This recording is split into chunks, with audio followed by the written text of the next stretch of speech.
Europe के देश check Republic से वहां राजधानी प्राग में गोलीबारी से कोहराम मच गया। वहां एक यूनिवर्सिटी में घुसे हमलावर ने फायरिंग करके 13 लोगों को मौत के घाट उतार दिया, जबकि उस हमले में 20 से ज्यादा लोगों के घायल होने की खबर है। गोलीबारी की सूचना मिलने पर पुलिस ने यूनिवर्सिटी की घेरेबंदी कर दी और हमलावर को मार गिराने के लिए ऑपरेशन शुरू कर दिया। लेकिन चेक रिपब्लिक पुलिस के मुताबिक उस हमलावर ने गिरफ्तारी से पहले खुद को गोली मार ली और उस वजह से उसकी मौत हो गई। पुलिस ने बताया कि हमलावर उसी यूनिवर्सिटी में आर्ट फैकल्टी का छात्र था, लेकिन हथियार के साथ कैंपस में घुसकर करीब 1 घंटे तक उसने मौत का तांडव मचा दिया और अंधाधुंध गोलीबारी करके सभी को दहला दिया। यूनिवर्सिटी के अंदर फायरिंग की जो तस्वीरें सामने आई वो खौफ से भर देने वाली हैं। प्राग में यूनिवर्सिटी के अंदर गोली चलाने वाले उस हमलावर का एक वीडियो सोशल मीडिया पर सामने आया, जिसमें यूनिवर्सिटी की इमारत के एक हिस्से में वो हमलावर बेखौफ होकर फायरिंग करता दिखा। वीडियो में इमारत के ऊपर खड़ा हमलावर नीचे की तरफ निशाना लगाकर गोली चलाता नजर आया। गोलीबारी करने के साथ ही वो हमलावर जोर जोर से बड़बड़ा रहा था। इस दौरान वहां मौजूद पुलिस वाले भी चीख कर उसे गोलीबारी नहीं करने की चेतावनी देते दिखाई दिए, लेकिन पुलिस वालों की चेतावनी का उस हमलावर पर कोई असर ही नहीं हुआ। ऐसा लगा मानो उसके सिर पर खून सवार हो।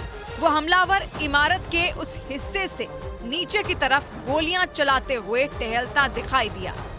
लेकिन गोलियों की आवाज सुनकर पूरी यूनिवर्सिटी में अफरा तफरी मच गई। छात्रों और शिक्षकों ने खुद को क्लासरूम में कैद करके अपनी जान बचाई। हमले के दौरान सामने आए एक वीडियो में तो कई छात्र यूनिवर्सिटी की एक इमारत से दूसरी इमारत पर कूदकर अपनी जान बचाते दिखे। क्योंकि खतरनाक हथियार के साथ कैंपस में घुसा वो हमलावर छात्र बिना देखे अंधाधुंध गोलियां बरसा रहा था, जिससे बचने के लिए कुछ छात्र यूनिवर्सिटी की आर्ट फैकल्टी के बगल वाली इमारत पर कूदते दिखे। हमलावर की गोली से बचने के लिए ये छात्र इमारत की बाहरी दीवार पर सहारा लेकर छिपे थे और मौका मिलते ही वहां से दूसरी इमारत पर कूदकर अपनी जान बचाई। वहीं हमले के दौरान कई छात्र यूनिवर्सिटी की लाइब्रेरी में थे। जैसे ही उन्हें गोलीबारी की खबर मिली, सभी ने वहीं पर छिपकर अपनी जान बचाई। इस दौरान बाहर से गोली चलने की आवाज सुनाई दी। हथियार के साथ घुसे हमलावर ने पूरी यूनिवर्सिटी को करीब 1 घंटे तक बंधक बनाकर रखा। हर कोई खौफ में था। हालांकि सूचना मिलने पर हमलावर को खत्म करने के लिए भारी भरकम पुलिस फोर्स ने पूरी यूनिवर्सिटी को घेर लिया और यूनिवर्सिटी के अलग अलग फैकल्टी में फंसे छात्रों और शिक्षकों को बचाने के लिए ऑपरेशन शुरू किया गया। पुलिस वालों के बॉडी कैम यानी वर्दी में लगे कैमरे में ऑपरेशन के दौरान का खौफ से भर देने वाला वीडियो रिकॉर्ड हो गया और उस वीडियो में पुलिस की स्पेशल यूनिट खतरनाक हथियारों के साथ यूनिवर्सिटी के आर्ट फैकल्टी में घुसती नजर आई। कुछ पुलिस वाले सीढ़ियों के जरिए ऊपरी मंजिल और छत की तरफ जाते दिखे, तो कुछ पुलिस वाले क्लासरूम में घुसकर सर्च ऑपरेशन चलाते दिखे। पुलिस की एक टीम इमारत के अंदर घुस चुकी थी, तो दूसरी टीम ने बाहर से पोजीशन ले रखी थी ताकि हमलावर को भागने का मौका न मिले। इस दौरान वहां पर गोलियों की तड़तड़ाहट और इमरजेंसी सायरन की आवाजें लगातार गूंजती रही। मौका मिलते ही पुलिस के कुछ जवान इमारत के बरामदे की तरफ तेजी से भागते दिखे। कैंपस में गोलीबारी के दौरान छिपकर जान बचाने वाले एक शिक्षक ने दहशत पैदा करने वाले उस घटना का आंखों देखा हाल बताया। Suddenly there were students and teachers running out of. हमलावर को खत्म करने के लिए ऑपरेशन चला रही पुलिस ने यूनिवर्सिटी की तरफ जाने वाले रास्तों को बंद कर दिया और पूरे इलाके की घेरेबंदी कर दी। वहां चारों तरफ पुलिस की गाड़ियां घूमती दिखाई दी। क्योंकि लगातार गोली चलने की आवाज के बीच ये साफ नहीं हो पा रहा था कि कितने लोग हमले में मारे गए हैं। इसका भी पता नहीं चल रहा था कि हमलावर जिंदा है या वो भी मारा गया। तकरीबन 2 घंटे तक यूनिवर्सिटी वाले इलाके में अफरा तफरी और तनाव का माहौल रहा। लेकिन रात होते होते चेक रिपब्लिक की पुलिस ने मीडिया को ये जानकारी दी कि कैंपस में घुसे हमलावर की भी मौत हो चुकी है। पुलिस के मुताबिक पकड़े जाने से पहले उसने खुद को गोली मार ली थी।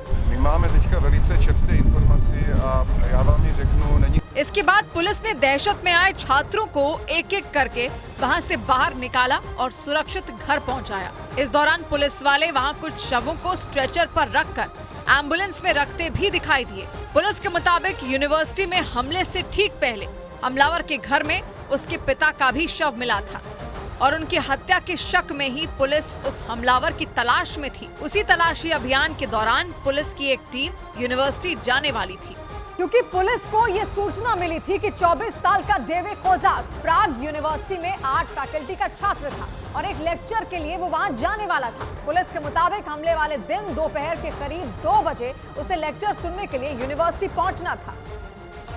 लेकिन लेक्चर सुनने के बजाय डेविड कोजाक हथियार के साथ कैंपस पहुंचा और कोहराम मचा दिया। पुलिस के मुताबिक यूनिवर्सिटी में अंधाधुंध फायरिंग करने वाले आरोपी का पूरा नाम डेविड कोजाक था। वो प्राग से 21 किलोमीटर दूर होस्टॉन गांव का रहने वाला था। यूनिवर्सिटी में हमले से करीब 3 घंटे पहले यानी दोपहर करीब 12 बजे ही उसके पिता के कत्ल की खबर पुलिस को मिली थी और पड़ोसियों के मुताबिक पिता की हत्या करने के बाद खुदकुशी की बात कहता हुआ डेविड कोजाक प्राग की तरफ भागा था। लेकिन वहां पहुंचने के बाद उसने खुदकुशी करने से पहले 13 लोगों की जान ले ली।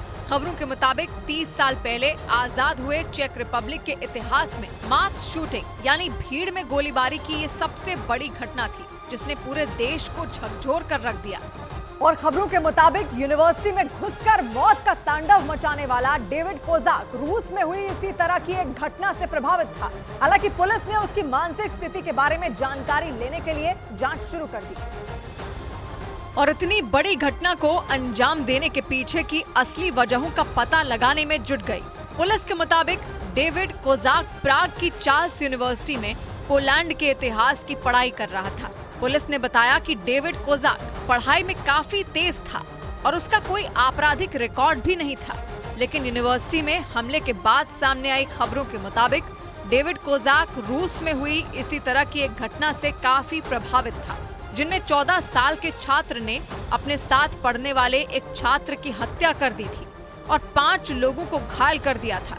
पुलिस ने बताया कि आरोपी के घर की तलाशी लेने पर उन्हें शक है कि 15 दिसंबर को हुई एक शख्स और उसकी 2 महीने की बेटी की हत्या भी डेविड कोजाक ने ही की थी।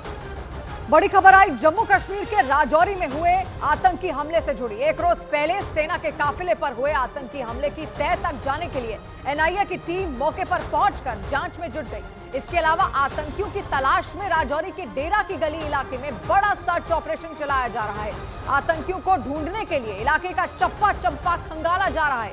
हर घर, हर गली और हर सड़क पर नजर रखी जा रही है ताकि किसी भी सूरत में दहशतगर्दों को ढेर कर शहीद जवानों की मौत का बदला लिया जा सके। डेरा की गली इलाके में घात लगाकर आतंकियों ने सेना की 2 गाड़ियों पर हमला किया। इस हमले में सेना के 4 जवान शहीद हो गए, जबकि 2 जवानों की हालत गंभीर बनी हुई है। और इस आतंकी हमले के बाद पूरे इलाके को हाई अलर्ट पर कर दिया, क्योंकि घात लगाकर हमला करने के बाद आतंकी जंगलों और पहाड़ों का फायदा उठाकर वहां से भाग निकले। इसी वजह से उनकी तलाश में सेना ने इस पूरे इलाके में सर्च ऑपरेशन शुरू कर दिया और सेना के जवान जंगलों में घुसकर हमला करने वाले आतंकियों को ढूंढते नजर आए, ताकि पाकिस्तान से सरहद पार करके आए उन दहशतगर्दों को ढूंढ ढूंढ कर मौत के घाट उतारा जा सके। क्योंकि आतंकी हमले में अपने कई साथियों को खोने के बाद इन जवानों का खून खौल रहा है।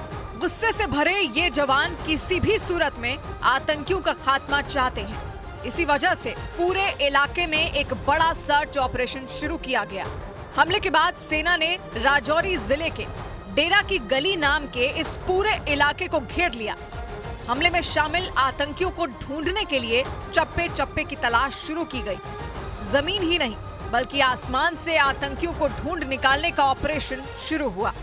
इस ऑपरेशन में हेलीकॉप्टर और ड्रोन की मदद से जंगल और पहाड़ों में आतंकियों की तलाश शुरू की गई। सर्च ऑपरेशन का जो वीडियो सामने आया उसमें सेना के जवान जंगलों के अंदर जाकर आतंकियों को ढूंढते नजर आए, क्योंकि ये जंगल इतना बड़ा है कि आतंकी कहीं भी छिपे हो सकते हैं। इसी वजह से सेना के जवान कई जगहों पर अपनी पोजीशन लेते दिखाई दिए, ताकि जैसे ही आतंकियों पर इनकी नजर पड़े तो उन्हें जहन्नुम भेजा जा सके। क्योंकि दावा किया जा रहा है कि हमला करने के बाद आतंकी घने जंगलों में भाग गए।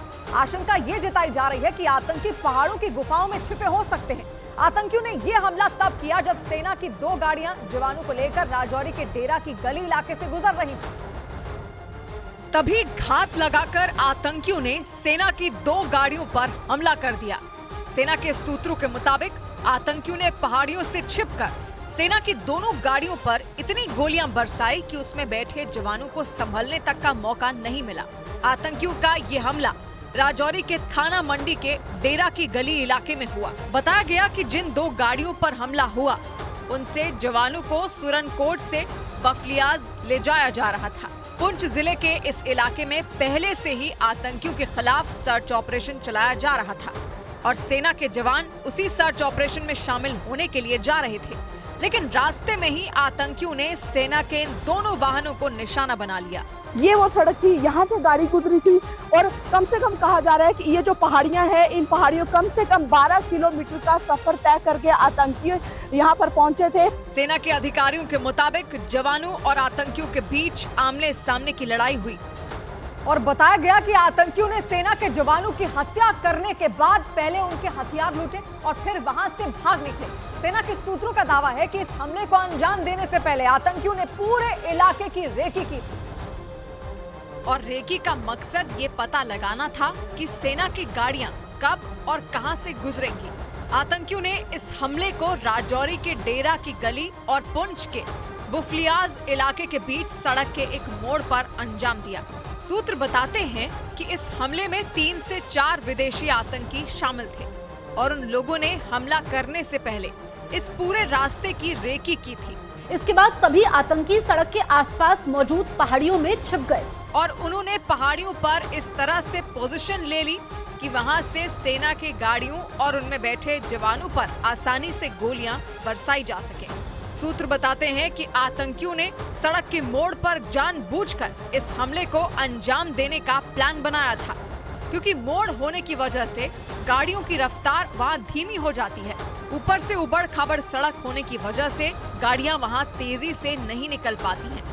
मतलब आतंकियों ने पूरी प्लानिंग के साथ इस हमले को अंजाम दिया और सेना के सूत्रों का दावा है कि इस हमले को अंजाम देने वाले आतंकी विदेशी हैं और वो पिछले कई महीनों से पुंछ और राजौरी जिले में सुरक्षा बल से छिपकर रह रहे थे। दावा है कि इस हमले को अंजाम देने के लिए आतंकियों ने 1-2 नहीं बल्कि कई बार इस पूरे इलाके की रेकी की, क्योंकि इस पूरे इलाके में घने जंगल और पहाड़ियां मौजूद हैं। उन्हीं के बीच गांव भी बसे हुए हैं। इसी वजह से सेना के काफिले पर हमला करने के बाद सभी आतंकी जंगल और पहाड़ों का फायदा उठाकर वहां से भाग निकले। हालांकि सेना ने उन्हें ढूंढने के लिए सर्च ऑपरेशन शुरू कर दिया, लेकिन पहाड़ों और जंगलों की वजह से आतंकियों को ढूंढ निकालना सबसे बड़ी चुनौती है। डेरा की गली का ये इलाका पुंछ और राजौरी से लगता है। राज्य की भौगोलिक स्थिति के हिसाब से ये पूरा इलाका पुंछ जिले में सुरनकोट में आता है, लेकिन आर्मी के सेक्टर और ऑपरेशनल कमांड के हिसाब से ये राजौरी जिले में है और यहाँ से कुछ ही किलोमीटर की दूरी पर पाकिस्तान की सीमा है। 12 से 14 किलोमीटर का सफर पैदल तय करके उन्होंने एक गाड़ी का सहारा लिया। उसके बाद वो सड़क तक पहुँचे, स्थानीय लोगों की मदद ली और सेना के वाहन पर हमला किया। पहाड़ियों में छिपकर आतंकियों ने सेना की गाड़ी पर ताबड़तोड़ गोलियां बरसाई थी। अंधाधुंध फायरिंग की वजह से उन दोनों गाड़ियों में कई जगह गोलियों के छेद दिखाई दिए। जवानों के खून से वहां की जमीन तक लाल हो गई थी और सेना के सूत्रों का दावा है कि इस हमले को अंजाम देने वाले आतंकी विदेशी हैं और वो पिछले कई महीनों से पुंछ और राजौरी जिले में सुरक्षा बल से छिपकर रह रहे थे। दावा है कि इस हमले को अंजाम देने के लिए आतंकियों ने 1-2 नहीं बल्कि कई बार इस पूरे इलाके की रेकी की थी और उसी प्लानिंग के तहत एक रोज पहले आतंकियों ने दोपहर करीब 3:30 बजे सेना के काफिले पर हमला कर दिया। सेना के सूत्रों के मुताबिक इस हमले को अंजाम देने वाले आतंकी विदेशी हैं और वो पिछले कई महीनों से राजौरी और पुंछ जिले में सेना से बचने के लिए जगह बदल बदल कर रह रहे थे। सूत्र बताते हैं कि आतंकियों ने पाकिस्तान की खुफिया एजेंसी ISI के इशारे पर इस घटना को अंजाम दिया और दावा है कि आतंकियों के पास ऑटोमेटिक हथियार मौजूद हैं जो ISI की मदद से उन तक पहुंचे। सूत्रों के मुताबिक इन आतंकियों का मकसद हमले कर पुंछ और राजौरी जिले का माहौल खराब करना है और इसी वजह से उन्होंने राजौरी के डेरा की गली इलाके में सेना की 2 गाड़ियों पर हमला कर वहां दहशत फैला दी। 22 साल पहले इसी जगह आतंकियों ने एक जज की हत्या कर दी थी। और उसी वक्त से इस मोड़ को जज मोड़ के नाम से भी जाना जाता है। और सेना के सूत्रों का दावा है कि आतंकियों ने इस घटना को उस इलाके में रहने वाले लोगों की मदद से अंजाम दिया और इसी वजह से सुरक्षा बल के जवानों ने राजौरी के डेरा की गली इलाके में रहने वाले लोगों की जांच शुरू कर दी, ताकि किसी भी सूरत में आतंकी वहां से भाग ना सकें। इसीलिए सेना के जवानों ने वहां से गुजरने वाले एक एक आदमी को खंगालना शुरू किया। इस सर्च ऑपरेशन का जो वीडियो सामने आया उसमें सेना का एक जवान सड़क से गुजरने वाले एक आदमी से कई सवाल पूछता नजर आया, जबकि वहां खड़ा एक दूसरा जवान उस आदमी पर राइफल तान कर खड़ा रहा। देखकर ऐसा लगा जैसे वो उस पर किसी भी वक्त गोली चला देगा। उस आदमी से जैसे ही पूछताछ शुरू हुई, वो जवान राइफल तान कर उसके पीछे खड़ा हो गया। कहाँ पे रहने वाले हैं? करियो जाओ का कहाँ? राजौरी। राजौरी किस काम से? हाँ, बेटे बीमार है। हालांकि पूछताछ के बाद सेना के जवानों ने उसे वहां से जाने दिया। इसी तरह वहां से गुजरने वाले कई दूसरे लोगों की भी तलाशी ली गई। शक ये है कि आतंकियों को छिपाने और भगाने में इलाके में रहने वाले लोग शामिल हैं, क्योंकि बिना किसी के मदद के इतने बड़े हमले को अंजाम देना नामुमकिन है। हालांकि सेना ने आतंकियों की मदद के आरोप में 4 लोगों को हिरासत में लिया और उनसे पूछताछ की जा रही है। लेकिन 21 दिसंबर को हुआ ये हमला कोई पहला हमला नहीं है, बल्कि इस साल पुंछ और राजौरी जिले में आतंकियों ने इस तरह कई बड़े हमलों को अंजाम दिया है और हर बार उनके निशाने पर सेना और सुरक्षा बल के जवान रहे। इससे पहले 24 नवंबर को राजौरी में सुरक्षा बल और आतंकियों के बीच मुठभेड़ हुई थी, जिसमें 5 जवान शहीद हो गए थे। ये मुठभेड़ करीब 35 घंटे चली थी, जिसमें सुरक्षा बल ने 2 आतंकियों को मार गिराया था। इसी तरह 13 सितंबर को आतंकियों ने सर्च ऑपरेशन के दौरान सुरक्षा बल पर हमला किया था और इस हमले में सेना के 3 अफसर और 2 जवान शहीद हो गए थे। और शहीद अफसरों में सेना के एक कर्नल, एक मेजर और पुलिस के एक डीएसपी शामिल थे। हालांकि आतंकियों को भी सुरक्षा बल ने करारा जवाब दिया है। इस साल अब तक जम्मू कश्मीर में कुल 70 आतंकियों को ढेर किया गया। इनमें एलओसी पर 36 आतंकियों को मार गिराया गया, जबकि घाटी और जम्मू के शहरी इलाकों में 34 आतंकी मारे गए। इसके साथ ही इस साल अब तक घुसपैठ की 18 घटनाओं को भी नाकाम किया गया है। लेकिन राजौरी में हुए इस आतंकी हमले के बाद जम्मू में डोगरा फ्रंट के कार्यकर्ताओं ने पाकिस्तान के खिलाफ जोरदार प्रदर्शन किया। इस दौरान प्रदर्शनकारियों ने केंद्र सरकार से पाकिस्तान के कब्जे वाले कश्मीर पर हमला करने की मांग तक कर दी। और इस आतंकी हमले का विरोध जताने के लिए बड़ी संख्या में डोगरा फ्रंट के लोग सड़क पर उतर आए। जम्मू शहर से जो तस्वीरें सामने आईं, उनमें डोगरा फ्रंट के कार्यकर्ता हाथों में भारत का झंडा लेकर नारे लगाते दिखे। इस दौरान कुछ लोग पाकिस्तान के कार्यवाहक प्रधानमंत्री अनवर उल हक काकर की तस्वीरें भी हाथ में लिए दिखे। एक पोस्टर भी दिखाई दिया जिस पर पुंछ हमले का बदला POJ के लिखा दिखाई दिया। पाकिस्तान हाय हाय, पाकिस्तान हाय हाय। बाद में डोगरा फ्रंट के कार्यकर्ताओं ने सरकार से पाकिस्तान के कब्जे वाले कश्मीर पर हमला करने और उसे भारत में मिलाने की मांग तक कर दी। अरे भाई, अब नौबत आ गई, उन्होंने हमारे पर हमला करा, हम भी हमला करें बालाकोट की तरह और POJ को लेकर के रहे। डोगरा फ्रंट का दावा है कि जम्मू कश्मीर में रोहिंग्या मुसलमानों को बसाए जाने के बाद से इन आतंकी हमलों में बढ़ोतरी हुई है, क्योंकि आरोप है कि ये लोग पाकिस्तान से आने वाले आतंकियों की मदद करते हैं। इस बीच कर्नाटक सरकार के एक मंत्री ने अपने प्राइवेट प्लेन में एक ऐसा वीडियो बनाया जिस पर सियासी गलियारों में चर्चा तेज हो गई। ऐसा इसलिए क्योंकि ये वीडियो उनके आलीशान प्राइवेट प्लेन में बनाया गया और फिर उस वीडियो पर सियासी संग्राम छिड़ गया, क्योंकि कर्नाटक सरकार में मंत्री जमीर अहमद खान इस वीडियो में उस प्लेन में अलग अलग पोज देकर वीडियो बनवाते नजर आए। कभी वो स्लो मोशन में चलते दिखे तो कभी कैमरा उन्हें पीछे से शूट करता नजर आया। इसके बाद वो पूरे ठाठ से जाकर सोफे पर बैठे और पैर पर पैर रखकर कैमरे की तरफ पोज दिया। इस दौरान वो सूट बूट तो पहने ही थे, साथ ही उनके चेहरे पर काला चश्मा भी जमा रहा। मतलब उन्होंने अपने प्राइवेट जेट में किसी फिल्म के हीरो की तरह बकायदा वीडियो शूट कराया और फिर सोशल मीडिया पर इसे पोस्ट कर दिया। और इस वीडियो के सामने आते ही कर्नाटक सरकार पर सवालों की बौछार शुरू हो गई, क्योंकि कर्नाटक सरकार में मंत्री जमीर अहमद खान के इस वीडियो में कैमरे के घूमते ही कर्नाटक के मुख्यमंत्री सिद्धारमैया भी दिखाई दिए। और फिर बीजेपी राशन पानी लेकर कांग्रेस पर चढ़ पड़ी। ऐसा इसलिए क्योंकि जमीर अहमद खान ने जो वीडियो शेयर किया उसके साथ उन्होंने ये जानकारी भी दी कि वो मुख्यमंत्री के साथ कर्नाटक में पड़े सूखे की वजह से राहत पैकेज की मांग करने दिल्ली आए और ये वीडियो उन्होंने अपनी दिल्ली यात्रा के दौरान ही बनाया, जिसमें उस आलीशान प्लेन में न सिर्फ कर्नाटक के मंत्री बल्कि खुद मुख्यमंत्री सिद्धारमैया भी दिखाई दिए।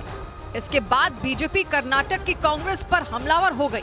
उसने आरोप लगाया कि एक तरफ तो कर्नाटक के मुख्यमंत्री प्रधानमंत्री से राहत राशि की मांग कर रहे हैं, दूसरी तरफ उनके अपने ऐशो आराम में कोई कमी नहीं आ रही। The same fund could have been utilized for feeding some poor farmers. Why did they not do that? इसके अलावा बीजेपी सांसद राज्यवर्धन सिंह राठौर और अमित मालवीय समेत कई नेताओं ने इस मामले में कांग्रेस को निशाने पर ले लिया। उन्होंने आरोप लगाया कि कांग्रेस देश के सामने क्राउड फंडिंग यानी जनता से चुनाव लड़ने के लिए मदद करने का ढोंग रच रही है, जबकि उसके अपने मुख्यमंत्री 5 स्टार सुविधाओं से लैस प्राइवेट प्लेन में सफर कर रहे हैं। लेकिन इसके बाद ये चर्चा भी तेज हो गई कि आखिर जमीर अहमद खान कौन है, क्योंकि इतना महंगा और आलीशान प्राइवेट प्लेन अपने पास रखना मंत्रियों के लिए भी आम बात नहीं है। इसीलिए उनके इस वीडियो के बाद जमीर अहमद खान का नाम सुर्खियां बटोरने लगा और उसकी सबसे बड़ी वजह बनी उनका ये ठाट बाट, क्योंकि जिस आलीशान प्लेन में ये वीडियो बना वो भी जमीर अहमद खान का ही बताया गया। माना जाता है कि जमीर अहमद खान कर्नाटक के मुख्यमंत्री सिद्धारमैया के सबसे करीबी और सबसे भरोसेमंद लोगों में एक हैं। उनके कद का अंदाजा इसी बात से लगाया जा सकता है कि वो कर्नाटक की सरकार के इकलौते मुस्लिम मंत्री हैं। वो बेंगलुरु की चामराजपेट सीट से 5वीं बार विधायक चुने गए। इसके बाद सिद्धारमैया ने उन्हें अपनी कैबिनेट के शुरुआती 8 मंत्रियों में जगह दी थी और उन्हें अपने साथ ही शपथ दिलवाई थी और इसी वजह से उनकी गिनती सिद्धारमैया के सबसे करीबी लोगों में होती है। माना जाता है कि जमीर अहमद खान करोड़ों की संपत्ति के मालिक हैं। उन्होंने खुद ही 2018 में अपने चुनावी हलफनामे में अपने पास 22 करोड़ की संपत्ति होने की जानकारी दी थी, लेकिन 2022 में ईडी की एक रिपोर्ट में ये दावा किया गया था कि उनके पास करीब 87 करोड़ की संपत्ति है और आय से अधिक संपत्ति होने के मामले में उन्हें ईडी के सामने पेश भी होना पड़ा था। और अब उनका ये वीडियो वायरल हो गया। लेकिन सबसे बड़ी बात है कि इस वीडियो के सामने आने की टाइमिंग, क्योंकि ये वीडियो तब बनाया गया जब सिद्धारमैया केंद्र सरकार से कर्नाटक के लिए राहत पैकेज की मांग करने दिल्ली आए थे। लेकिन उनके मंत्री के इस अंदाज से जनता के बीच एक अलग ही संदेश गया और बीजेपी ने भी इस मौके को भुनाने में जरा सी भी देर नहीं की। बीजेपी इस बात पर हमलावर हो गई कि कर्नाटक सरकार की कथनी और करनी में जमीन आसमान का अंतर दिखाई दे रहा है। इसके अलावा कांग्रेस आलाकमान के क्राउड फंडिंग वाले आइडिया पर भी बीजेपी ने तंज की तलवार तान दी। हालांकि कर्नाटक के कांग्रेस नेताओं ने इस मामले में पलटवार करने की कोशिश की। Other central ministers they are not going in private flight to save time. They went. What is wrong in it? BJP ने ये आरोप लगाते हुए कांग्रेस को घेरना शुरू कर दिया कि कांग्रेस जनता के टैक्स से मंत्रियों के ऐशो आराम का खर्चा उठा रही है, जबकि दूसरी तरफ वो केंद्र सरकार से राहत मांगने के साथ ही चुनाव लड़ने के लिए भी देश के लोगों से चंदा देने की मांग कर रही है। मतलब बीजेपी का आरोप है कि कांग्रेस जनता से पैसे लेकर अपने जेब में रख रही है और फिर उन्हीं पैसों से मुख्यमंत्री और मंत्रियों के ठाट बाट का इंतजाम कर रही है। बड़ी खबर आई सांसदों के निलंबन पर गरमाई सियासत से जुड़ी। विपक्षी गठबंधन ने सांसदों के निलंबन पर विरोध तेज कर दिया और देश के अलग अलग हिस्सों में प्रदर्शन किया। विपक्षी गठबंधन ने मांग की कि सांसदों के निलंबन का फैसला रद्द किया जाए और इसके लिए दिल्ली के जंतर मंतर समेत देश के कई हिस्सों में कांग्रेस समेत विपक्षी पार्टियों ने प्रदर्शन किया और सांसदों के निलंबन पर अपना विरोध जताया। ये प्रदर्शन देश के कई बड़े शहरों में हुआ। कहीं ये शांति से निपट गया तो कहीं प्रदर्शनकारियों की पुलिस से भिड़ंत हो गई। चंडीगढ़ के प्रदर्शन में भी कुछ ऐसा ही हुआ और प्रदर्शन में शामिल लोगों को पुलिस ने जबरदस्ती हिरासत में ले लिया, क्योंकि ये लोग बैरिकेडिंग तोड़ने की कोशिश करते हुए दूसरी तरफ आए। इसके बाद पुलिस ने सख्ती दिखाई। काला झंडा थामे एक प्रदर्शनकारी को संभालने में तो उसके पसीने ही छूट गए। एक पुलिस वाला जब उसे ले जा रहा था तो उसी समय प्रदर्शनकारी जमीन पर गिर गया। इसके बाद कुछ और पुलिस वाले आए उन्होंने जबरदस्ती उसे जमीन से उठाया और खींचते हुए अपनी गाड़ी की ओर ले गए।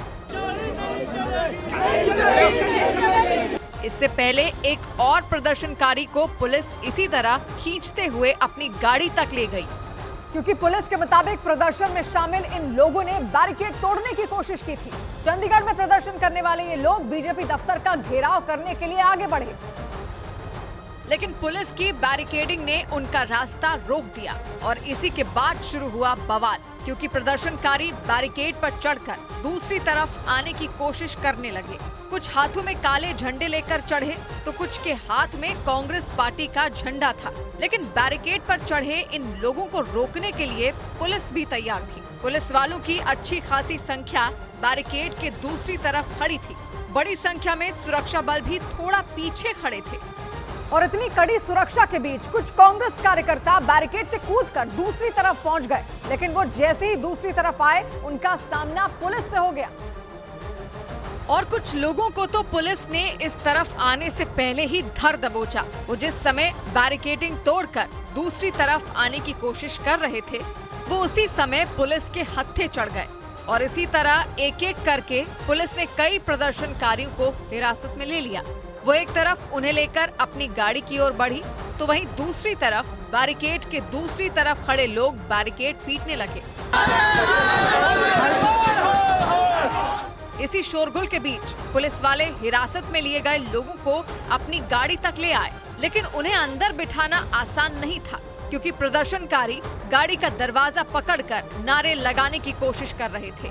इससे परेशान होकर पुलिस ने इन प्रदर्शनकारियों को जबरदस्ती गाड़ी में बिठाया, लेकिन प्रदर्शनकारियों को हिरासत में लेने का सिलसिला चलता रहा, क्योंकि कांग्रेस कार्यकर्ता लगातार बीजेपी ऑफिस की तरफ बढ़ने की कोशिश कर रहे थे। लेकिन पुलिस उन्हें बीच में ही रोककर हिरासत में ले रही थी और इसके बाद तो नौबत ये आ गई कि कई प्रदर्शनकारियों को एक खुली गाड़ी में बिठाकर ले जाया गया। पुलिस जब उन्हें ले जा रही थी तो वो लगातार नारे लगा रहे थे। इस दौरान बहुत सारे प्रदर्शनकारी बैरिकेड पर ही खड़े रहे। इस प्रदर्शन की शुरुआत में ये सभी प्रदर्शनकारी कांग्रेस दफ्तर के बाहर इकट्ठा हुए। इन लोगों के हाथों में काले गुब्बारे और झंडे थे। इन लोगों ने वहां खड़े होकर नारे भी लगाए। कुछ लोग जमीन पर बैठ गए और थोड़ी देर बाद ये लोग बीजेपी दफ्तर की ओर बढ़े, जहां इन लोगों का पुलिस से सामना हो गया और कई प्रदर्शनकारी हिरासत में ले लिए गए। लेकिन प्रदर्शन चलता रहा, क्योंकि विपक्ष ने देश भर में प्रदर्शन का ऐलान किया था। वो सांसदों के निलंबन के मुद्दे को जोर शोर से उठाना चाहती थी। इसके लिए विपक्षी गठबंधन में शामिल पार्टियां पटना की सड़कों पर भी उतरी और पटना के इनकम टैक्स चौराहे से पैदल ही निकल पड़ी। ये प्रदर्शन विपक्षी गठबंधन का था, लेकिन इसमें कांग्रेस के नेता नजर नहीं आए। पटना की तरह लखनऊ में भी विपक्षी गठबंधन सड़कों पर उतरा। वहां प्रदर्शनकारियों की संख्या अच्छी खासी थी। ये लोग लखनऊ में कलेक्टर के दफ्तर का घेराव करने पहुंचे थे, लेकिन वहां पहुंचने से पहले ही पुलिस ने उन्हें रोक दिया। थोड़ी देर तक प्रदर्शनकारी आगे बढ़ने के लिए धक्का मुक्की भी करते रहे। वो नारे लगाते रहे, लेकिन पुलिस ने उन्हें आगे नहीं बढ़ने दिया। धक्का मुक्की के बीच प्रदर्शनकारी वहीं सड़क पर ही बैठ गए और फिर बाकी का प्रदर्शन वहीं हुआ। बात उत्तर प्रदेश की थी, इसीलिए प्रदर्शन में समाजवादी पार्टी के ज्यादा कार्यकर्ता और झंडे नजर आए। इन लोगों ने थोड़ी देर तक पुलिस से आगे बढ़ने के लिए धक्का मुक्की की और जब आगे नहीं बढ़ पाए तो ये लोग वहीं बैठकर प्रदर्शन करने लगे। और इसी तरह देश के बाकी हिस्सों में भी विपक्षी गठबंधन ने सांसदों के निलंबन का मुद्दा उठाया। विपक्षी गठबंधन के बड़े नेता दिल्ली के जंतर मंतर पर भी इकट्ठा हुए और जंतर मंतर पर हुए प्रदर्शन में राहुल गांधी सबसे आगे बैठे नजर आए। उनके एक तरफ लेफ्ट नेता सीताराम येचुरी बैठे थे और दूसरी तरफ कांग्रेस अध्यक्ष मल्लिकार्जुन खड़गे बैठे थे। आगे की लाइन में कांग्रेस नेता अधीर रंजन चौधरी भी बैठे थे। यानी कांग्रेस के तीनों बड़े नेता इस प्रदर्शन में सबसे आगे बैठे दिखे। इसके अलावा शरद पवार भी आगे बैठे थे, वो खड़गे के बगल में बैठे दिखे। इससे पहले दोपहर 12 बजे राहुल और शरद पवार एक साथ जंतर मंतर पहुंचे। दोनों नेता एक साथ पीछे की सीट पर बैठे थे। इस प्रदर्शन में विपक्षी पार्टियों के 20 से ज्यादा सांसद दिखे। और उनमें कई ने वहां मौजूद लोगों को संबोधित भी किया। राहुल गांधी ने भी सांसदों के निलंबन के मुद्दे पर आक्रामक तेवर दिखाए। बेरोजगारी पे 2 सवाल पूछे और 150 लोगों को उठा के बाहर कर दिया। लोकसभा को एक दिन पहले ही अनिश्चितकाल के लिए स्थगित किया गया था, लेकिन 146 सांसदों के संसद से निलंबन का मुद्दा शांत नहीं हुआ और अगले दिन दिल्ली, जयपुर, जम्मू और चंडीगढ़ जैसे देश के कई शहरों में विपक्षी गठबंधन सड़कों पर उतर आया। इधर केंद्रीय गृह मंत्री अमित शाह ने संसद में हंगामे को लेकर इशारों में राहुल गांधी पर निशाना साधा। उन्होंने राज्यसभा के सभापति जगदीप धनखड़ की मिमिक्री करने का जिक्र करते हुए विपक्षी पार्टियों को आड़े हाथ लिया।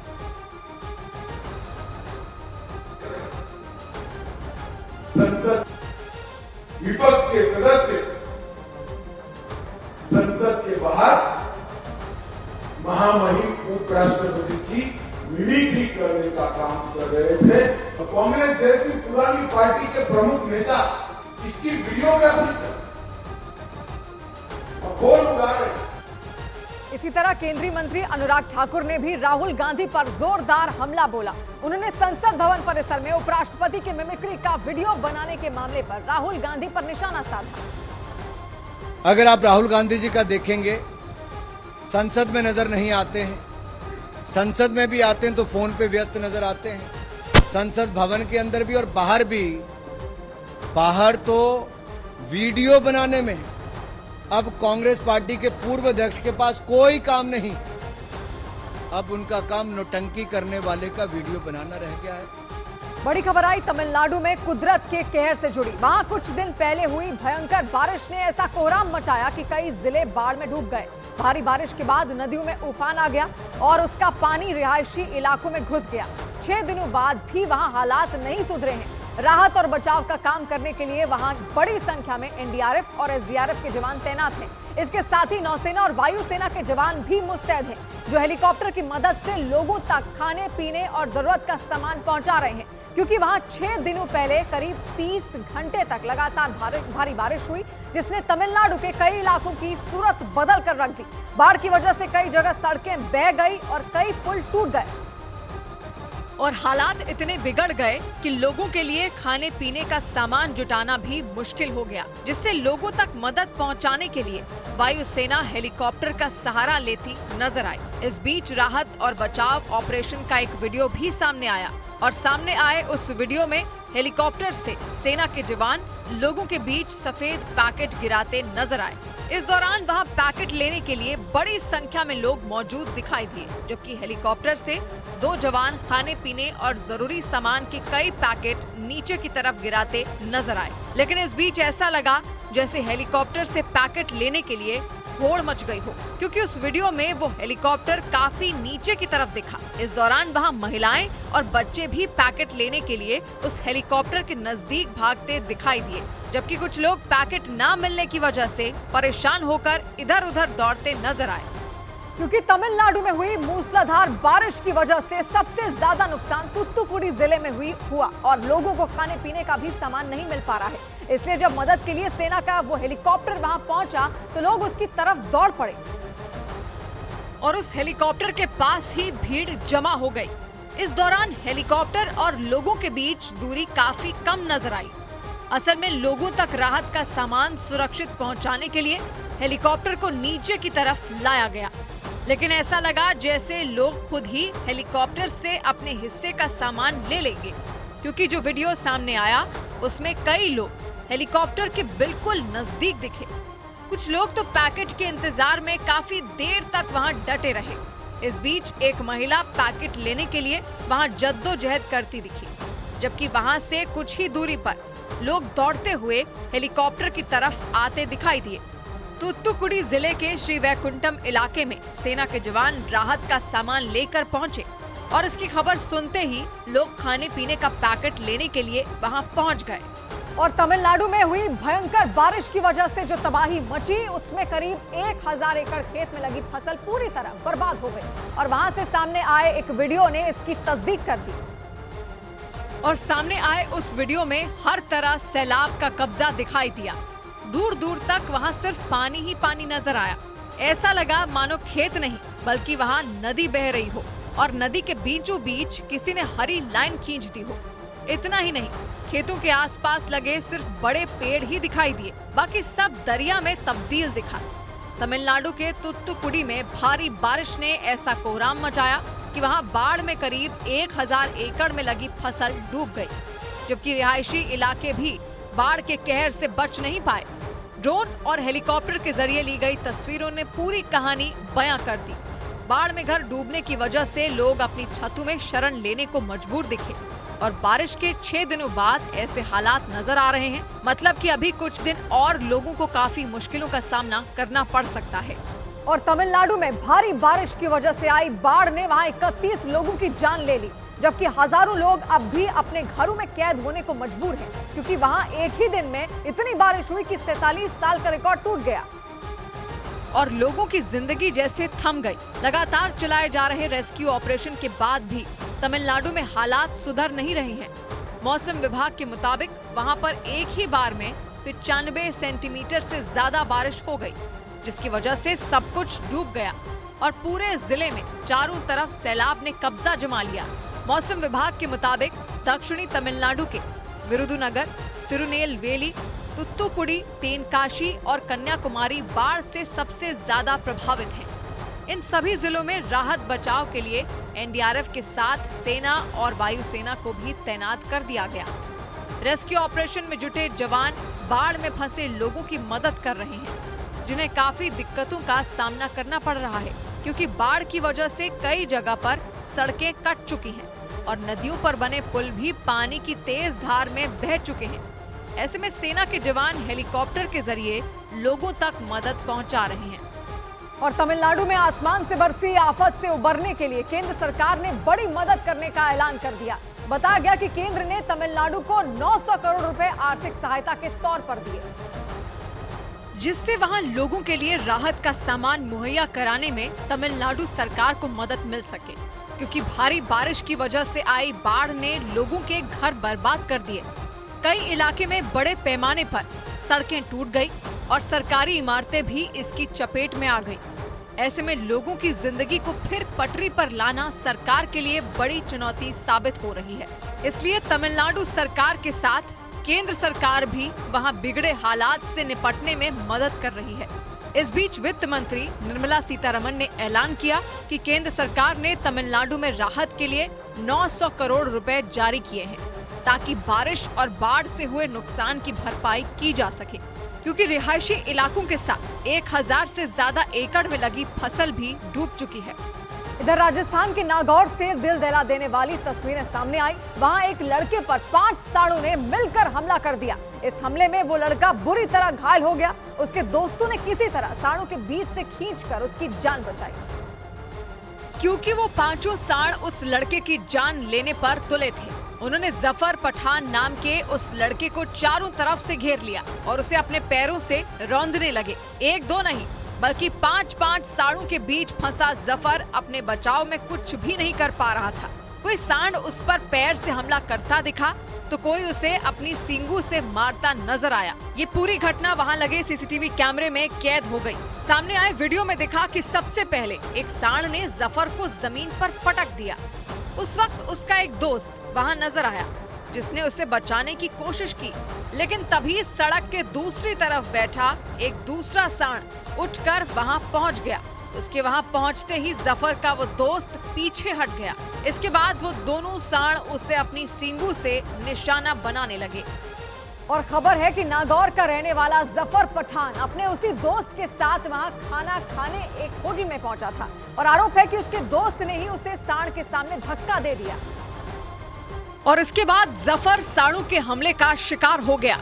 वो दोनों सांड उस पर बुरी तरह हमला कर रहे थे। इस बीच वहां मौजूद कुछ लोग जफर को बचाने पहुंच गए। उनमें एक लड़के ने सांड को लात भी मारी ताकि वो जफर पर हमला करना छोड़ दे। यही नहीं, एक दूसरे लड़के ने पत्थर भी चलाया, लेकिन वो दोनों सांड टस से मस नहीं हुए।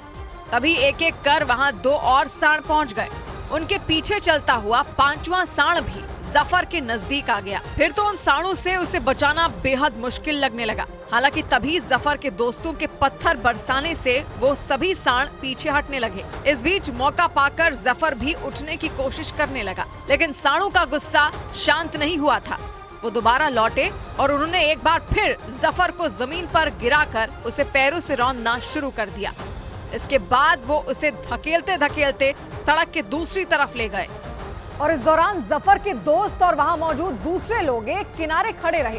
हालांकि वो लगातार उन सांडों को भगाने के लिए ईंट और पत्थर बरसाते रहे और इसकी वजह से उन सांडों को भी खतरा महसूस होने लगा। इसके बाद वो जफर को छोड़कर वहां से आगे बढ़ गए। सांडों के भागते ही लोगों की जान में जान आई। वो दौड़कर सड़क के किनारे घायल पड़े जफर के पास पहुंचे। इसके बाद उसे तुरंत नजदीक के अस्पताल ले जाया गया। 5 सांडों के हमले से जफर के शरीर में कई जगह चोट के गहरे निशान पड़ गए थे। अगर उसके दोस्तों ने हिम्मत नहीं दिखाई होती तो इतने सांडों के बीच से जफर का बचना बेहद मुश्किल था।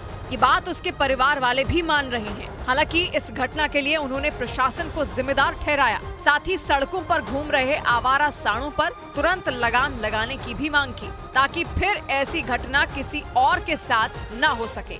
उधर राजस्थान के धौलपुर में पेट्रोल पंप पर लूट का दिल दहला देने वाला एक वीडियो सामने आया और उस वीडियो में कुछ बदमाश उस पेट्रोल पंप पर हवाई फायरिंग करते नजर आए और उसके बाद उन बदमाशों ने वहां पेट्रोल भरवाने आए लोगों को भगा दिया। इसका जो वीडियो सामने आया उसमें कुछ बदमाश 2 मोटरसाइकिल से उस पेट्रोल पंप पर आते दिखे और वो जैसे ही अपनी मोटरसाइकिल से उतरे उन्होंने वहां मौजूद पेट्रोल पंप कर्मचारी को मारना शुरू कर दिया। उन्होंने पहले उस कर्मचारी पर कई बार घूंसे बरसाए और फिर उसे गुस्से में जमीन पर पटक दिया। इस दौरान दूसरे बदमाश वहां पेट्रोल भरवाने आए लोगों को भगाते नजर आए। इस बीच वहां से एक महिला और एक बच्चा गुजरते दिखे और जब उन्होंने देखा कि वो बदमाश उस कर्मचारी को मार रहे हैं तो वो दोनों कुछ देर के लिए वहीं खड़े होकर सब कुछ देखते रहे। लेकिन इस दौरान जब एक बदमाश ने हवाई फायरिंग कर दी तो वो महिला और बच्चा वहां से भाग गए और उसके बाद कुछ बदमाश उस जगह घुस गए जहां पेट्रोल पंप का सारा कैश रखा हुआ था। लेकिन इस सब के बीच कुछ बदमाश उस कर्मचारी को लगातार मारते दिखे। ऐसे में उस कर्मचारी का फोन वहां गिर गया और उसे देखते ही एक बदमाश ने उसका फोन उठाया और उसे तोड़ने के लिए फिर जमीन पर पटक दिया। लेकिन ये सारा हंगामा उस कर्मचारी की पिटाई पर ही खत्म नहीं हुआ। पुलिस के मुताबिक वो बदमाश चोरी करने के इरादे से उस पेट्रोल पंप पर आए थे और इसीलिए काफी देर तक उस कर्मचारी को मारने के बाद 2 बदमाश उसे लेकर वहां चले गए जहां पेट्रोल पंप का सारा कैश रखा हुआ था, जबकि दूसरे बदमाश बारी बारी से अपनी दोनों मोटरसाइकिल में पेट्रोल भरते नजर आए। इस दौरान वहां एक और पेट्रोल पंप कर्मचारी मौजूद था, लेकिन उन बदमाशों के डर से उस कर्मचारी ने कुछ नहीं किया और चुपचाप वहां खड़ा रहा और थोड़ी देर बाद वो सारे बदमाश बाहर आ गए और पेट्रोल पंप पर घूमते हुए हवाई फायरिंग करने लगे। और जब उन बदमाशों ने अपनी दोनों मोटरसाइकिल में पेट्रोल भर लिया तो वो वापस उस कर्मचारी के पास गए और उनमें एक बदमाश उस कर्मचारी को अलग से ले जाकर उससे कुछ बात करता दिखा और फिर सारे बदमाश वहां से फरार हो गए। उस पेट्रोल पंप कर्मचारी ने आरोप लगाया कि उन बदमाशों ने उस पेट्रोल पंप पर जमा सारा कैश लूट लिया और उसके बाद उस कर्मचारी को अपना मुंह बंद रखने की धमकी देकर फरार हो गए। बड़ी खबर आई पाकिस्तान में जारी बलोच समुदाय के लोगों के प्रदर्शन से जुड़ी। एक दिन पहले इस्लामाबाद में हंगामा करने वाले प्रदर्शनकारियों ने क्वेटा से गुजरने वाले हाईवे को जाम कर दिया। वहां सैकड़ों लोग हाईवे पर डेरा जमाकर बैठ गए और घंटों तक वहां से नहीं हिले। इस्लामाबाद के साथ ही पाकिस्तान के कई शहरों में इसी तरह के प्रदर्शन हुए और बलोच समुदाय के लोगों ने पाकिस्तान की सरकार के खिलाफ हल्ला बोल दिया। क्वेटा की सड़कों पर जमा हुए लोगों ने वहां का पूरा हाईवे ही जाम कर दिया और फिर तो वहां सड़क के दोनों तरफ ट्रकों की लंबी लंबी कतारें लग गई। हजारों की तादाद में जमा लोगों ने बीच सड़क पर डेरा जमा लिया और फिर बलोच समुदाय के कुछ नेताओं ने पाकिस्तान की बखिया उधेड़ने शुरू कर दी। इसमें वहां मौजूद लोगों ने भी उनका भरपूर साथ दिया। देखते ही देखते वहां इतने लोग जुट गए कि हाईवे दिखना मुश्किल हो गया। मतलब जहां तक निगाह गई प्रदर्शनकारियों के सिर दिखाई दिए। कोई कार से पहुंचा, कोई मोटरसाइकिल से तो कोई पैदल ही वहां तक आ गया। इसके बाद उस भीड़ ने हाईवे के बीचों बीच अपना मंच लगाया और पूरे हाईवे पर कब्जा कर लिया। इस दौरान कुछ लोग सड़क पर ही नमाज अदा करते भी नजर आए, तो वहीं कुछ लोग छतों से वहां जुटी भीड़ का समर्थन करते दिखे। हाईवे बंद रहने की वजह से कुछ देर में वहां हालात ऐसे हो गए कि ट्रकों की लंबी लाइन लग गई, क्योंकि ये हाईवे बलूचिस्तान प्रांत की राजधानी क्वेटा को पाकिस्तान के बाकी शहरों से जोड़ता है। और ये प्रदर्शन केवल क्वेटा तक नहीं रहे, बल्कि बलूचिस्तान प्रांत के कई शहरों में फैलते चले गए। इसकी एक तस्वीर सूरत से भी सामने आई और सूरत में तो मानो पूरा शहर ही सड़क पर उतर आया। वहां से जो वीडियो सामने आया उसमें बहुत से लोग पाकिस्तान के खिलाफ नारेबाजी करते सुनाई दिए। रैली की शक्ल में चलते उन लोगों की नारेबाजी से मानो पूरा शहर गूंजने लगा। सूरत में एक बार शुरू हुई इस नारेबाजी ने घंटों तक रुकने का नाम नहीं लिया। इस दौरान वो लोग अपने साथ कुछ पोस्टर भी लिए नजर आए। बलूचिस्तान के लोगों का आरोप है कि पाकिस्तान की सेना और सरकार ने वहां के कई लोगों को बगैर किसी आरोप के गिरफ्त में ले लिया और उनकी लाख कोशिशों के बावजूद उन लोगों को जेलों से रिहा नहीं किया गया। और बलूचिस्तान प्रांत के एक और शहर पंजगुर में तो इस विरोध प्रदर्शन की अगुवाई महिलाओं ने की। वहां सैकड़ों महिलाएं पाकिस्तान की सेना और सरकार के खिलाफ सड़कों पर उतर आईं और उन्होंने पाकिस्तान की मनमानी के खिलाफ हल्ला बोल दिया। उन्होंने आरोप लगाया कि पाकिस्तान की सरकार ने बलोच समुदाय के लोगों के आंदोलनों को कुचलने के लिए अपनी पूरी ताकत लगा दी, लेकिन उनके साथियों ने अपने कदम पीछे नहीं लिए। इसके बाद उन महिलाओं ने पाकिस्तान की सेना को निशाने पर लिया। उनका आरोप है कि पाकिस्तानी सेना ने बलूचिस्तान के कई इलाकों में बेरहमी से लोगों की पिटाई की। वहां प्रदर्शन कर रहे लोगों ने इसके लिए पाकिस्तान की पुलिस को भी बराबर का जिम्मेदार बताया।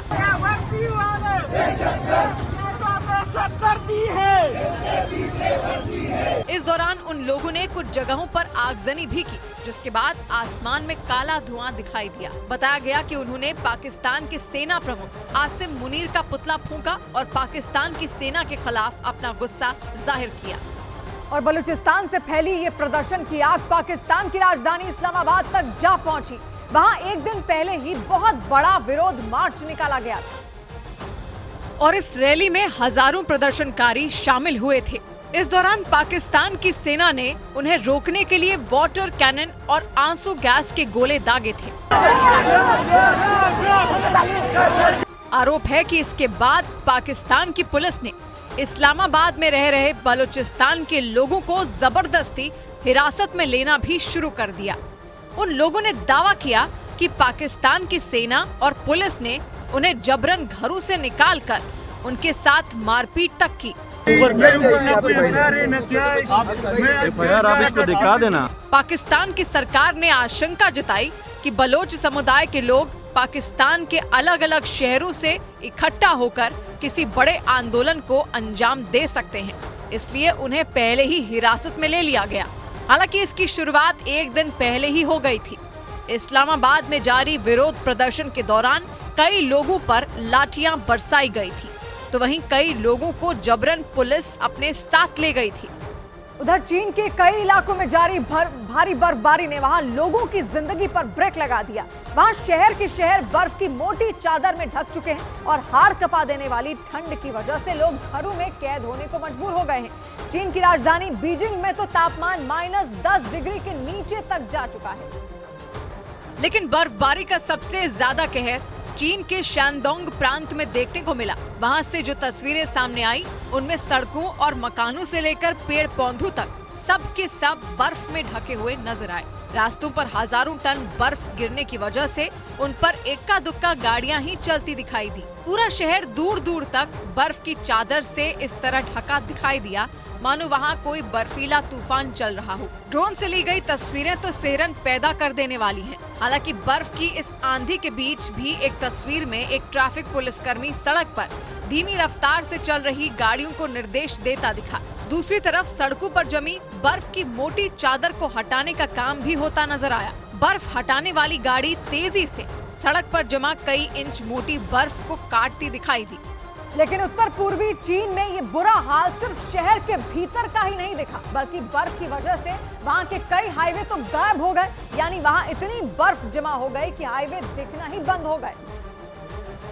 हालांकि कुछ रास्तों को साफ करके गाड़ियों के चलने लायक बना दिया गया, लेकिन फिर भी फिसलन से भरी सड़कों पर चलना किसी खतरे से कम नहीं था। चीन के जिस हिस्से में ये बर्फीली आंधी चली, वहां से आई एक तस्वीर में भी कुछ ऐसा ही दिखा। ड्रोन से ली गई इस तस्वीर में एक के पीछे एक कई ट्रक बर्फ से भरे हाईवे पर गुजरते दिखाई दिए। इन ट्रकों की रफ्तार देखकर ही अंदाजा लगाया जा सकता है कि बर्फ ने हाईवे को कितना खतरनाक बना दिया है। हाईवे के ठीक बीचों बीच बेहद पतली एक काली पट्टी जैसी सड़क दिख रही थी, जबकि उसके दोनों तरफ का पूरा हिस्सा सफेद चादर से ढका नजर आया। कुछ ऐसा ही हाल वहां की रेलवे लाइनों का भी था। वहां दूर दूर तक रेल की पटरियों का पता ही नहीं चल रहा था। हालांकि जब कुछ लोग एक जगह की बर्फ काटने लगे, तब जाकर पता चला कि वो रेल की पटरियां हैं।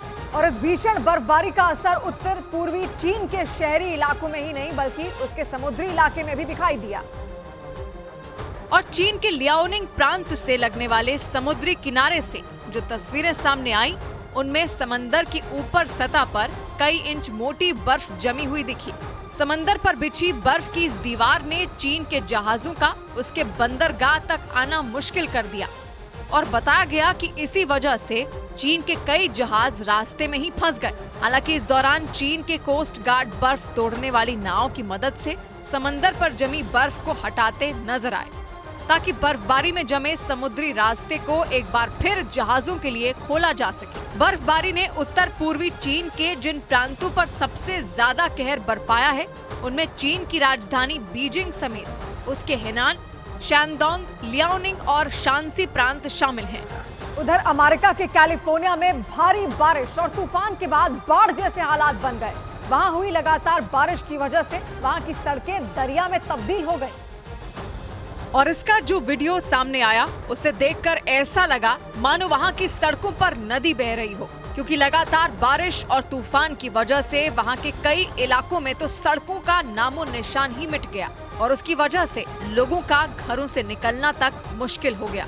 लेकिन इस बीच जो लोग जरूरी कामों से घरों से निकले भी, तो उन्हें सड़क पर बने उस दरिया से होकर ही गुजरना पड़ा। इसकी जो तस्वीरें सामने आई, उसमें वो गाड़ियां आधी से ज्यादा पानी में डूबी दिखी और घुटनों तक पानी भरने की वजह से वो गाड़ियां रेंग कर चलती नजर आईं। कई घंटों तक हुई लगातार बारिश की वजह से वहां के कई इलाके में तेज रफ्तार से पानी बहता दिखा, जबकि कई लोगों के घरों में भी पानी घुस गया और उसने लोगों की मुश्किलें बढ़ा दी। क्योंकि कैलिफोर्निया में कई घंटों तक हुई लगातार बारिश ने वहां के लोगों के लिए मुसीबत खड़ी कर दी। पानी भरने की वजह से वहां के कई रास्ते बंद कर दिए गए और अगर कुछ रास्ते खुले भी नजर आए, तो उन रास्तों पर इतना ज्यादा पानी भरा दिखा कि पैदल चलना तो दूर, लोगों के लिए गाड़ी चलाना भी मुश्किल हो गया। इसकी जो तस्वीरें सामने आई, उनमें एक सड़क पर घुटनों तक पानी भरा दिखा। इस दौरान एक आदमी की गाड़ी खराब हो गई। इसके बाद वो गाड़ी से बाहर निकलकर वहां मौजूद एक दूसरे आदमी से मदद मांगता नजर आया, लेकिन उस सड़क पर इस कदर पानी भरा था कि उन दोनों के लिए चलना तक मुश्किल हो रहा था। इस बीच वहां एक दूसरी गाड़ी आती दिखी, लेकिन कुछ दूर जाकर उसकी रफ्तार भी धीमी पड़ गई, क्योंकि जलभराव की वजह से वो गाड़ी आधी से ज्यादा पानी में डूब चुकी थी। ऐसे में उसका चलना तक मुश्किल हो गया और इसकी वजह से वो गाड़ी रेंगते हुए आगे बढ़ती दिखाई दी। बड़ी खबर आई गाजा में इजरायल के भयंकर हमलों से जुड़ी। इजरायल ने दक्षिणी गाजा में रफा बॉर्डर के पास ड्रोन से हमला किया। इस हमले में 5 लोगों की मौत हो गई और बहुत सारे लोग घायल हो गए। इस हमले की लाइव तस्वीरें यूके के एक न्यूज चैनल के कैमरे में कैद हो गई। फिलिस्तीन ने जानकारी दी कि इजरायल ने रफा बॉर्डर के नजदीक 3 मकानों को और एक मस्जिद को निशाना बनाया और इस हमले में 5 लोगों की मौत हो गई। यह हमला ड्रोन से किया गया और इजरायल ने रफा बॉर्डर के नजदीक 3 मकानों और एक मस्जिद पर अटैक किया। और इस अटैक की तस्वीरें यूके के एक न्यूज चैनल के कैमरे में कैद हो गई। ये वीडियो उस समय का है जब यूके के एक न्यूज चैनल ने अपना कैमरा रफा बॉर्डर के पास कुवैती अस्पताल के सामने लगा रखा था। वो वहां आने वाले लोगों की हालत पर स्टोरी कर रहा था। लेकिन तभी उसके कैमरे में इजराइल का ड्रोन हमला कैद हो गया। एक हमले के बाद काला धुआं उठ ही रहा था कि दूसरा बम गिरा और धमाका हुआ और फिर एक और बम गिरा।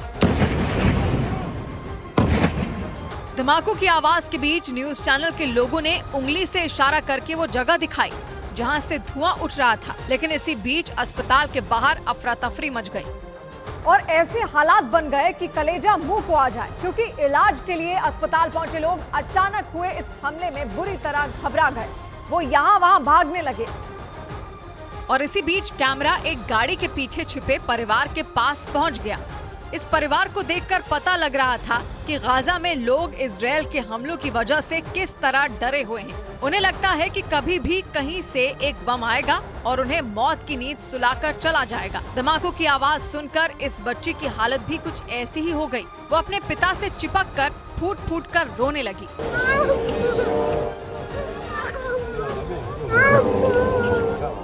अटैक के समय इस शख्स की गोद में 2 बच्चे थे और हमला होते ही उसने दोनों बच्चों को अपनी गोद में चिपकाया और एक गाड़ी की आड़ में लेकर छिप गया।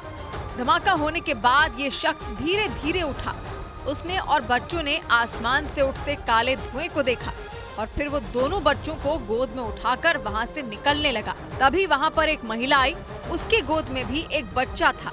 वो महिला उस शख्स और तीनों बच्चों के साथ वहाँ से बचकर निकली, लेकिन हमले से डरी सहमी बच्ची के आंसू नहीं रुके। वो पीछे देखती और रोने लगती। इजराइल के हमले के बीच फंसा ये परिवार कुवैती अस्पताल के पास ही बने एक शरणार्थी कैंप में रहता था और ये लोग बचते बचाते वहीं पहुंचे, क्योंकि गाजा युद्ध में पीड़ितों के लिए अस्पताल में शरणार्थी कैंप लगाया गया था। इसी वजह से वहां 1-2 नहीं बल्कि मीडिया की कई गाड़ियां नजर आईं। और इन न्यूज चैनलों के कैमरे में दर्दनाक हालात कैद हो गए, क्योंकि इजराइल के हमले के बाद लोग हाथों में घायलों को लेकर दौड़ते नजर आए। सबसे बुरा हाल बच्चों का दिखा। वो रो रहे थे और आसपास सायरन की आवाज गूंज रही थी। इजराइल की बमबारी वाली जगह पर तो कुछ बचा ही नहीं। वहां धमाके की वजह से मलबे का अंबार लग गया। कई लोग उसके नीचे दब भी गए और वहां मौजूद लोग मलबे को जल्दी जल्दी हटाकर नीचे दबे लोगों को बचाने की कोशिश करने लगे। नतीजा ये हुआ कि मलबे से कुछ शव निकले और कुछ घायल। हमले के बाद हालात इतने डरावने हो गए कि लोग शवों के पास से बचकर भागते नजर आए। फिलिस्तीन ने दावा किया कि यह हमला रफा बॉर्डर के नजदीक बने 3 मकानों और एक मस्जिद पर किया गया। आंध्र प्रदेश के विजयवाड़ा से सड़क हादसे के बाद डरा देने वाला एक वीडियो सामने आया। वहां नेशनल हाईवे पर हुए हादसे के बाद एक कार में आग लग गई और पूरे इलाके में धुएं का काला गुबार छा गया। और हादसे के बाद जो वीडियो सामने आया उसमें डिवाइडर से टकराई एक कार धू-धू कर जलती नजर आई। हादसा इतना भीषण था कि वो कार पूरी तरह से आग की लपटों से घिरी हुई थी और उससे काला धुआं निकल रहा था। हालांकि इस दौरान कार के 2 दरवाजे खुले नजर आए, जिससे ऐसा लगा कि हादसे के बाद कार में फंसे लोगों ने खुद बाहर निकलने की कोशिश की हो या फिर उन्हें रेस्क्यू कर बाहर निकाला गया हो। हादसे की खबर मिलते ही वहां पुलिस के साथ फायर ब्रिगेड की टीम भी पहुंची और कुछ देर बाद आग पर काबू पाया गया। लेकिन जब तक आग पर काबू पाया गया तब तक कार जलकर राख हो चुकी थी। दावों के मुताबिक ये भीषण हादसा तेज रफ्तार की वजह से हुआ, क्योंकि इस हादसे में कार के पूरी तरह से परखचे उड़ चुके थे। नंबर प्लेट भी कार से कुछ दूर पड़ी मिली और डिवाइडर से टकराई उस कार का पिछला हिस्सा एक बड़े से पत्थर पर चढ़ा नजर आया। हादसे की ये तस्वीर देखकर वहां मौजूद हर किसी के होश उड़ गए। वहीं कुछ लोगों का ये भी कहना था कि हादसे के वक्त कार की रफ्तार बहुत तेज थी। वहीं दावों के मुताबिक डिवाइडर से कार की टक्कर के तुरंत बाद ही आग लग गई थी और हादसे के वक्त उस कार में 3 लोग मौजूद थे, जिसमें एक कार सवार की मौके पर ही मौत हो गई और 2 लोग गंभीर रूप से घायल हो गए, जिन्हें इलाज के लिए अस्पताल ले जाया गया और उनकी हालत भी गंभीर बताई जा रही है। और गाजा के दोनों हिस्सों में छिड़ी जंग के बीच हमास ने 2 बंधकों का वीडियो जारी कर दिया। हमास के मुताबिक वो दोनों बंधक इजराइल के रहने वाले हैं और उन्हें 7 अक्टूबर को किए गए हमले के दौरान ही अगवा किया गया था। और उन्हीं दोनों बंधकों का वीडियो जारी कर एक बार फिर हमास ने इजराइल पर दबाव बनाने की कोशिश की। हमास ने जो वीडियो जारी किया उसमें एक बंधक 79 साल के बुजुर्ग थे। वीडियो में उन्होंने अपनी बुरी हालत को बयां किया और इजराइल से बंधकों को छुड़ा लेने की गुहार लगाई। इसके बाद वीडियो में जो बंधक नजर आए उनकी उम्र करीब 47 साल बताई गई। उन्होंने भी बेहद भारी गले से नेतन्याहू सरकार से बंधकों को बचा लेने की अपील की। इस वीडियो को जारी करके हमास ने एक बार फिर दुनिया को ये बता दिया कि उसके पास मौजूद बंधक कितने खौफ में हैं और वो किसी भी हाल में जल्द से जल्द रिहाई चाहते हैं। माना जा रहा है कि इस वीडियो को जारी कर हमास इजराइल के सामने सीज फायर यानी गाजा में हमले रोक देने के लिए कोई नई शर्त रखना चाहता है। और माना जा रहा है कि उसका ये दांव काम भी कर गया, क्योंकि इस वीडियो के सामने आने के कुछ ही वक्त बाद न्यूज चैनल अल अरबिया ने दावा किया कि इजराइल ने 30 बंधकों की रिहाई के बदले 1 हफ्ते के सीज फायर की शर्त हमास के सामने रखी है। इससे पहले जो सीज फायर हुआ था उसमें शर्त के मुताबिक हमास ने करीब 100 बंधकों को रिहा किया था और इसके बदले में इजराइल को फिलिस्तीन के 3 गुना ज्यादा कैदियों को छोड़ना पड़ा था, क्योंकि शर्त के मुताबिक इजराइल के एक बंधक के बदले फिलिस्तीन के 3 कैदियों को छोड़ा जाना था। डील के मुताबिक सब कुछ ठीक चल रहा था, लेकिन पिछले महीने सीज फायर खत्म होने के कुछ घंटे पहले ही इजराइल ने हमास के ठिकानों पर बम बरसाने शुरू कर दिए थे। इजराइल ने सीज फायर तोड़ने का आरोप हमास पर लगाते हुए कह दिया था कि हमास के लड़ाकू ने ही उनके सैनिकों पर गोलियां बरसाईं। लेकिन अब खबर है कि इजराइल एक बार फिर सीज फायर की तैयारी में जुटा हुआ है। कहा जा रहा है कि इसके लिए इजराइल ने फॉर्मूला भी तैयार कर लिया है, जिसके तहत 30 बंधकों की रिहाई करने पर 1 हफ्ते यानी 7 दिन तक सीज फायर करने की शर्त रखी गई है। मतलब ये कि इस बार इजराइल फिलिस्तीन के कैदियों की रिहाई पर बात नहीं करना चाहता, क्योंकि माना जा रहा है कि जंग में इजराइल का पलड़ा भारी पड़ता जा रहा है। इसी वजह से वो इस बार अपनी शर्तों पर युद्ध विराम करना चाहता है। हालांकि इस बार भी गाजा में सीज फायर करवाने में मध्यस्थता की भूमिका कतर और मिस्र भी निभाते दिख रहे हैं, जैसा कि पिछले महीने हुए युद्ध विराम के दौरान देखा गया था।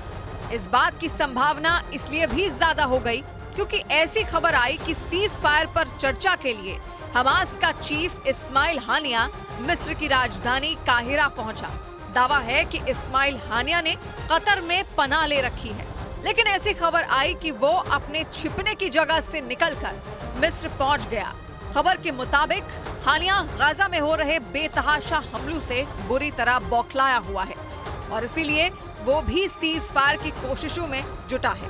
पिछली बार भी युद्ध विराम के लिए उसने इजराइल के आगे घुटने टेके थे और इसके बाद ही एक बंधक के बदले 3 फिलिस्तीनी कैदियों वाली डील हुई थी। लेकिन अमेरिका के मीडिया के मुताबिक इस बार हमास ने 1 हफ्ते की सीज फायर के लिए रखी गई इजराइल की शर्त ठुकरा दी और 2 टूक कह दिया कि बंधकों की रिहाई पर तभी चर्चा होगी जब इजराइल की सेना गाजा पर हमले पूरी तरह रोक देगी।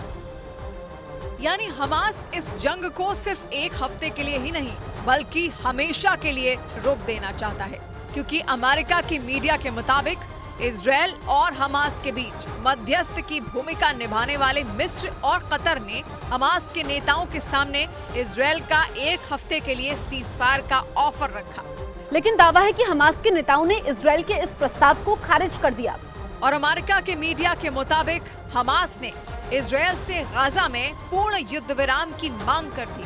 हमास ने साफ कह दिया कि वो इजराइल के साथ कोई भी बातचीत तभी शुरू करेगा जब इजराइल की फौज गाजा में जारी हमलों को पूरी तरह रोक देगी। यही नहीं, अमेरिका की मीडिया के मुताबिक पूर्ण युद्ध विराम के लिए हमास ने इजराइल के सामने एक नया प्रस्ताव भी रख दिया, जिसके तहत हमास ने अपनी कैद में मौजूद सभी बंधकों के बदले इजराइल की जेलों में बंद सभी फिलिस्तीनी कैदियों को रिहा करने की मांग की। बड़ी खबर आई लाल सागर में जारी हमलों से जुड़ी। अमेरिकी नौसेना ने लाल सागर में हूथी लड़ाकू के 12 से ज्यादा ड्रोन मार गिराने का बड़ा दावा किया। खबर है कि यमन के हूथी लड़ाके एक बार फिर उस इलाके में किसी बड़े हमले को अंजाम देने की फिराक में थे, लेकिन माना जा रहा है कि अमेरिका के इन हमलों से उन लड़ाकू की कमर टूट गई। वो पिछले कई दिनों से लाल सागर में आतंक मचा रहे हैं। और हूथी लड़ाकू के निशाने पर न सिर्फ इजराइल और अमेरिका के जहाज हैं, बल्कि वो कई दूसरे देशों के जहाजों को भी निशाना बना चुके हैं। इसी वजह से लाल सागर में इन दिनों भयंकर खौफ का माहौल है। और इन खतरों के बीच अमेरिकी नौसेना ने हूथी लड़ाकों पर बहुत बड़ा एक्शन लेने का दावा कर दिया। खबर है कि लाल सागर में हमले की फिराक में बैठे हूथी लड़ाकों के 1-2 नहीं बल्कि 12 से ज्यादा ड्रोन तबाह कर दिए गए। उस इलाके में लंबे वक्त से पहरेदारी कर रही अमेरिकी नौसेना ने इन हमलों को अंजाम दिया। खबर है कि अमेरिकी युद्धपोतों ने मिसाइलों से उन ड्रोन का काम तमाम किया। हालांकि अमेरिका ने इन हमलों के लिए जिन मिसाइलों का इस्तेमाल किया उसकी जानकारी उसने नहीं दी, लेकिन माना जा रहा है कि अमेरिका की नई और खास मिसाइल यूनिट ने इस ऑपरेशन को पूरा किया।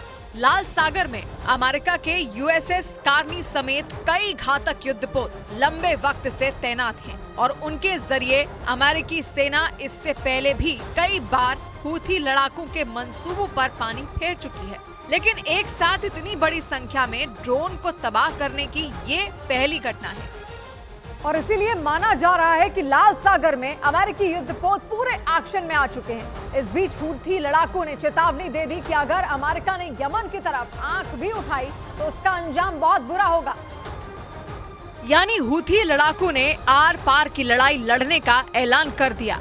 उन्होंने 2 टूक कह दिया, अगर अमेरिका ने यमन को निशाना बनाने की कोशिश भी की तो लाल सागर में तैनात अमेरिकी युद्धपोतों को तबाह कर दिया जाएगा, जिसका मतलब है कि अमेरिका की लाख धमकियों के बावजूद ईरान के समर्थन वाले हूथी लड़ाके के तेवर जरा भी नरम नहीं पड़े हैं, बल्कि उन्होंने एक कदम आगे बढ़ाते हुए सीधे अमेरिका जैसी महाशक्ति को ललकार दिया। और जिन युद्धपोतों के दम पर अमेरिका इजराइल की मदद करने में जुटा है, उन्हें खत्म करने की धमकी दे दी।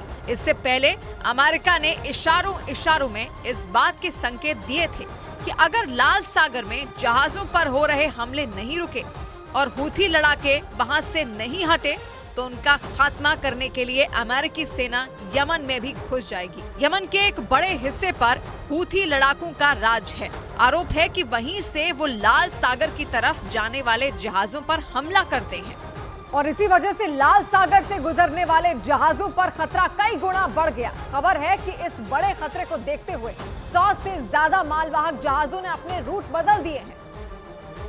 यानी वो लाल सागर से गुजरकर हूथी लड़ाकों के हमले का खतरा नहीं मोल लेना चाहते हैं। इसी वजह से 100 से ज्यादा मालवाहक जहाजों ने लाल सागर के रूट को छोड़ने का फैसला कर लिया। इजराइल के मीडिया के मुताबिक एशिया और ऑस्ट्रेलिया महाद्वीपों की तरफ से यूरोप जाने वाले कई जहाजों ने अपना रूट बदल दिया है। पहले वो लाल सागर को पार कर स्वेज नहर के रास्ते भूमध्य सागर में दाखिल होते थे और वहां से यूरोप के देशों तक पहुंचते थे, लेकिन अब उन्होंने दक्षिण अफ्रीका के समुद्री रास्तों से होते हुए अपनी मंजिल तक पहुंचने का मन बना लिया है, क्योंकि वो लाल सागर में हूथी लड़ाकों के हमलों का जोखिम नहीं उठाना चाहते हैं। हालांकि ऐसा करने में उन जहाजों का खर्च कई गुना बढ़ जाएगा, क्योंकि उन्हें एशिया से यूरोप जाने में करीब 10,000 किलोमीटर की और यात्रा करनी पड़ेगी। अनुमान है कि इस दूसरे रूट के जरिए उन्हें अपनी मंजिल तक पहुंचने में 3 से 4 और हफ्ते लग जाएंगे, लेकिन माना जा रहा है कि इस समुद्री रूट पर वो पूरी तरह सुरक्षित रहेंगे, इसलिए वो अपना खर्च बढ़ाने के लिए भी तैयार हैं। लेकिन एशिया से यूरोप के देशों तक जाने के लिए लंबा रास्ता चुनने की वजह से इसका असर आर्थिक क्षेत्र पर भी पड़ सकता है। जानकारों के मुताबिक जल्द ही ये समस्या दूर नहीं हुई तो आने वाले दिनों में दुनिया भर में महंगाई बढ़ सकती है, क्योंकि एशिया से यूरोप और यूरोप के देशों से एशियाई देशों तक आने जाने के लिए लाल सागर बेहद अहम समुद्री रूट है। लाल सागर आगे जाकर स्वेज नहर से मिलता है, जो यूरोप को एशिया से जोड़ने वाला सबसे प्रमुख जलमार्ग है।